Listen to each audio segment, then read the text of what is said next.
What's up, everybody? Welcome back to the channel. More Blood and Plunder for you today. We're taking a look at one of the last few lists under the unaligned and peripheral powers. And this one really is an offshoot that could have easily been under the Native Americans list. But today we're taking a look at the Black Caribs, which is a long-lived faction as far as the timeline goes, 1660 roughly to 1797. And should be familiar to those who took a look at the Native American factions in our series of videos on those too, because we do have some of these sort of prerequisite special rules that we have to abide by.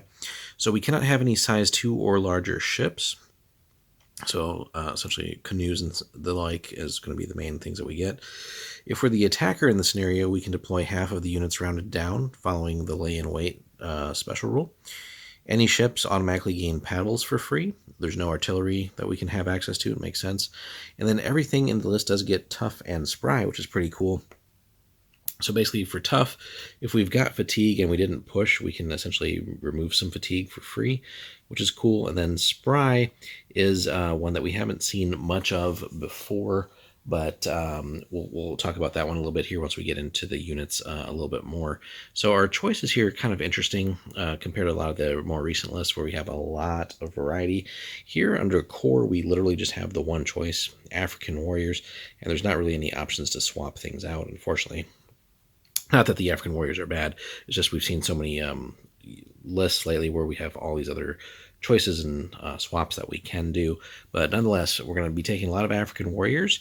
May make sense to, in some cases, not necessarily run larger units of those just to get access to some of the other support units that we have. So we do get access to Lanceros from the Spanish list, which is pretty nasty for close combat, so good to have those. And then more of the Native American units here. So we get regular warriors, warrior musketeers, and young warriors as options. So we have a decent amount of close combat focused troops that can do really well there, and our 4 special rules really lend toward that with tough and spry.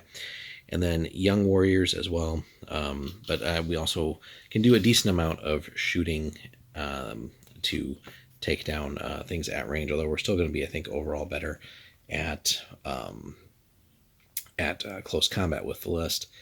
Now, if for spry, and again, just because that's a force wide here, so basically if we don't have any fatigue, we actually get a -1 bonus to fight saves. So interesting little thing there to makes us a little more durable in combat. But once that fatigue does start piling up, that's where we're going to need to be careful. But as long as we didn't push, right, we can mitigate some of that with tough. So they tend to go kind of hand in hand there. Command options, we really just get the one, and there's no special characters here, so just any Southern Tribes commander will do. And then at the army scale, we have some decent choices. We can do Spanish militia, which brings us a lot more European unit choices.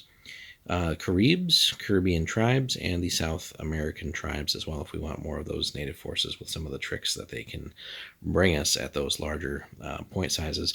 But as far as lists go, again, it's kind of just as we saw, like more or less an add-on to the native forces with the force building restrictions.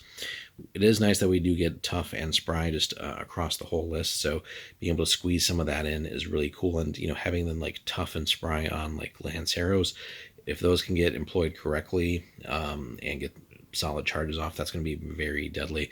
But across the other choices too, the various warrior units that we have, again, all pretty good at close combat as well.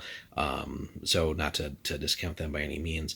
Again, I think getting into like a shooting match with other forces isn't necessarily going to be our forte. We definitely want to leverage the strengths that we get with close combat. And if we're playing on the water, right, again, just being cognizant of what our smaller ships can do and what they can't do, and where we want to put them into optimal positions to take on opponents with, more likely than not, larger vessels. So let us know, guys, if you have played the Black Caribs list. Again, if you've already invested in some of the native forces, you should have a lot of the models already, and even if you've dipped into Spanish, you should have plenty of Lanceros. But let us know, guys, if you've played the list, how you've kitted it out, and how your matchups have gone. Where have you had success? Where have you faced defeats? Hit us up in the comments there. Be sure to like, comment, and subscribe. Thanks so much for watching. We'll see you in the next one for some more Blood and Plunder.